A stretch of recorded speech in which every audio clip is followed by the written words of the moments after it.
بسم اللہ الرحمن الرحیم۔ السلام علیکم ورحمۃ اللہ وبرکاتہ۔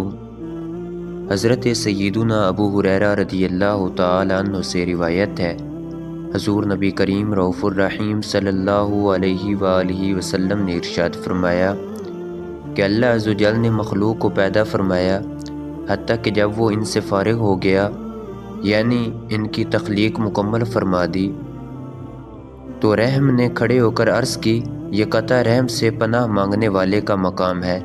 اللہ عز و جل نے فرمایا، ہاں، کیا تو اس بات پر راضی نہیں کہ جو تجھے جوڑے میں اس سے تعلق جوڑوں، اور جو تجھے توڑے میں اس سے تعلق توڑ دوں۔ رحم نے عرض کی، کیوں نہیں؟ ارشاد فرمایا، یہ شرف تجھے دے دیا۔ پھر رسول اللہ صلی اللہ علیہ وآلہ وسلم نے ارشاد فرمایا، اگر تم چاہو تو یہ آیت پڑھ لو، فَهَلْ عَسَيْتُمْ إِن تَوَلَّيْتُمْ أَن تُفْسِدُوا فِي الْأَرْضِ وَتُقَطِّعُوا أَرْحَامَكُمْ أُولَئِكَ الَّذِينَ لَعَنَهُمُ اللَّهُ فَأَصَمَّهُمْ وَأَعْمَىٰ أَبْصَارَهُمْ۔ ترجمہ کنز ایمان۔ تو کیا تمہارے یہ انداز نظر آتے ہیں کہ اگر تمہیں حکومت ملے تو زمین میں فساد پھیلاؤ اور اپنے رشتے کاٹ دو؟ یہ ہیں وہ لوگ جن پر اللہ نے لعنت کی اور انہیں حق سے بہرا کر دیا اور ان کی آنکھیں پھوڑ دیں۔ بخاری شریف کی ایک روایت میں ہے، جب رشتہ داری نے عرض کی تو اللہ عز و جل نے ارشاد فرمایا، جو تجھے جوڑے گا میں اس سے تعلق جوڑوں گا، اور جو تجھے توڑے گا میں اس سے تعلق توڑ لوں گا۔ مذکورہ حدیث پاک میں صلہ رحمی کی فضیلت بیان کی گئی ہے۔ حضور نبی کریم رؤوف الرحیم صلی اللہ علیہ وآلہ وسلم نے ارشاد فرمایا، اللہ عز و جل نے جب مخلوق کو پیدا کیا، یعنی تمام مخلوقات کو پیدا کیا یا مکلفین کو پیدا کیا، حتیٰ کہ جب وہ انہیں تخلیق فرما کر فارغ ہو گیا، یعنی ان کی تخلیق مکمل فرما دی۔ یاد رہے کہ اللہ تعالیٰ کے لیے لفظ فارغ کا استعمال نہیں کر سکتے، کیونکہ اللہ تعالیٰ مصروفیت تو فراغت کے وصف سے پاک ہے، اور قرآن و حدیث میں جہاں اللہ عز و جل کے لیے یہ لفظ استعمال ہوا ہے، وہاں اس کے حقیقی معنی نہیں بلکہ مجازی معنی مراد ہیں۔ جیسے اسی حدیث پاک میں مذکور لفظ فارغہ سے متعلق علامہ بدر الدین عینی علیہ رحمۃ اللہ الغنی فرماتے ہیں، اس سے تخلیق کو پورا اور مکمل کرنا وغیرہ مجازی معنی مراد ہے، کیونکہ اللہ عز و جل کو ایک کام میں مشغولی دوسرے کام سے مانے نہیں، فراغت و مشغولیت کے بعد ہوتی ہے، اور اللہ عز و جل کو کوئی چیز مشغول نہیں کر سکتی، اور اس سے پاک اور بلند و بالا ہے۔ تو جب اللہ عز و جل نے مخلوقات کو تخلیق فرما دیا تو رحم یعنی رشتہ داری نے کھڑے ہو کر عرض کی، ہو سکتا ہے کہ رحم نے آسمانوں اور زمینوں کی تخلیق کے بعد یا بنی آدم کی ارواح کے پیدا ہونے کے بعد یہ کلام کیا ہو۔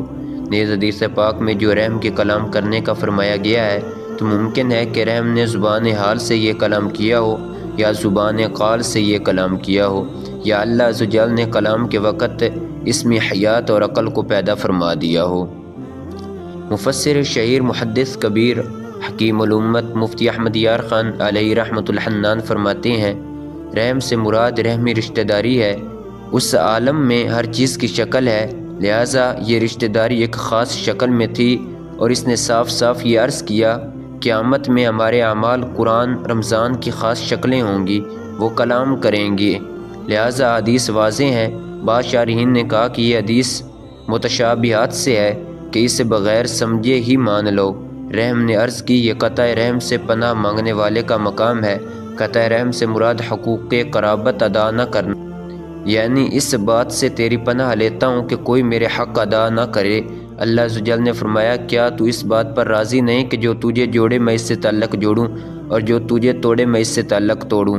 یعنی جو شخص اپنے اہل قرابت کے حق بالکل ادا نہ کرے اور دوسری عبادتیں کرے گا، وہ مجھ تک نہ پہنچ سکے گا، اور جو حقوق ادا کرے گا اگرچہ گنہگار ہوگا، وہ میری رحمت میں داخل ہوگا، بلکہ اسے دنیا ہی میں دیگر نیک کاموں کی توفیق بھی مل جائے گی۔ اس حدیث سے معلوم ہوا کہ رشتہ داری کے حقوق ادا کرنا واجب ہے، قطع رحمی گناہ کبیرہ ہے۔ یہ ضرور خیال رہے کہ صلہ رحمی کے بہت درجے ہیں، جتنا رشتہ قوی اتنے ہی حقوق زیادہ۔ قطع رحمی میں کوئی بھلائی اور خیر نہیں۔ احادیث میں قطع رحمی کی کثیر نحوستوں کو بیان فرمایا گیا ہے، چنانچہ دو احادیث ملاحظہ کیجیے۔ فرمان مصطفیٰ صلی اللہ علیہ وآلہ وسلم ہے، پیر اور جمعرات کو اللہ عز و جل کے حضور لوگوں کے اعمال پیش ہوتے ہیں تو اللہ عز و جل آپس میں عداوت رکھنے اور قطع رحمی کرنے والوں کے علاوہ سب کی مغفرت فرما دیتا ہے۔ حضرت سیدنا عبداللہ بن مسعود رضی اللہ تعالیٰ عنہ ایک بار صبح کے وقت مجلس میں تشریف فرما تھے کہ فرمایا، میں قاطع رحم یعنی رشتہ توڑنے والے کو اللہ عز و جل کی قسم دیتا ہوں کہ وہ یہاں سے اٹھ جائے تاکہ ہم اللہ عز و جل سے مغفرت کی دعا کریں، کیونکہ قاطع رحم پر آسمان کے دروازے بند رہتے ہیں، یعنی اگر وہ یہاں موجود رہے گا تو رحمت نہیں اترے گی اور ہماری دعا قبول نہیں ہوگی۔ جو ذرا ذرا سی باتوں پر اپنی بہنوں، بیٹیوں، پھوپھیوں، خالاؤں، ماموں، چاچاؤں، بھانجیوں وغیرہ سے قطع رحمی کر لیتی ہیں، ان لوگوں کے لیے بیان کردہ حدیث پاک میں عبرت ہی عبرت ہے۔ مدنی التجا ہے کہ اگر آپ کی کسی رشتہ دار سے ناراضی ہے تو اگرچہ رشتہ دار کا ہی قصور ہو، صلح کے لیے خود پہل کیجیے اور خود آگے بڑھ کر خندہ پیشانی کے ساتھ اس سے مل کر تعلقات سنوار لیجیے۔ اگر جھکنا بھی پڑے تو رضائے الہی کے لیے جھک جائیں، انشاءاللہ عز و جل سر بلندی پائیں گے۔ چنانچہ فرمان مصطفیٰ صلی اللہ علیہ وآلہ وسلم ہے، جو اللہ عز و جل کے لیے عاجزی کرتا ہے اللہ عز و جل اس سے بلندی عطا فرماتا ہے۔ حضرت سیدنا ابو ہریرہ رضی اللہ تعالی عنہ ایک مرتبہ سرکار مدینہ صلی اللہ علیہ وآلہ وسلم کی حدیث مبارکہ بیان فرما رہے تھے۔ اس دوران فرمایا، ہر قاطع رحم یعنی رشتہ داری توڑنے والا ہماری محفل سے اٹھ جائے۔ ایک نوجوان اٹھ کر اپنی پھوپھی کے ہاں گیا جس سے اس کا کئی سال پرانا جھگڑا تھا۔